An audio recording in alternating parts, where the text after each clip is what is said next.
But where do you go? What school do you go to get the knowledge so that you can get unstuck from being stuck? Now, the Lord is the divine plan, right? And obviously what we focus on is a biblical perspective when we're doing our trainings.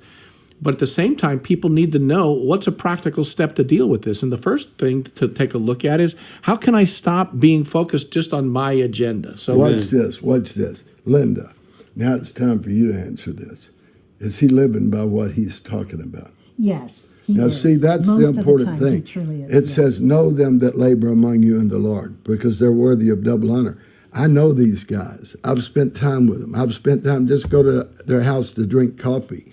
And you need to understand, I'm representing, I put my reputation on the line with these guys.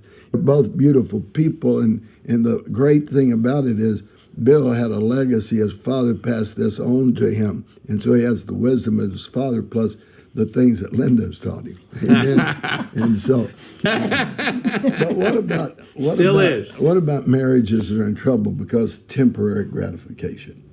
Well, I think we actually have had clients. It's like you say, it's getting worse and worse. We've actually you brought one to me. I remember that. Yes, I did. Yeah. And we've had clients that it's so severe that they can't even see how come they need to change their behavior. We just wanted them to change their behavior a little bit to be able to stay married, stay in connection with their husband, and they literally have said, their children. And their children, and they have new babies. And they instead are getting their husbands in line by yelling, screaming, attacking, name calling, putting them down. And what's happening is all that energy is going into the baby, but it's also going into them. It's the immediate gratification is almost the addiction, because there's so much pain. There's pain in the soul. It's like a hole in the soul that they're desperate to fill. And they're desperate to fill it moment by moment by moment.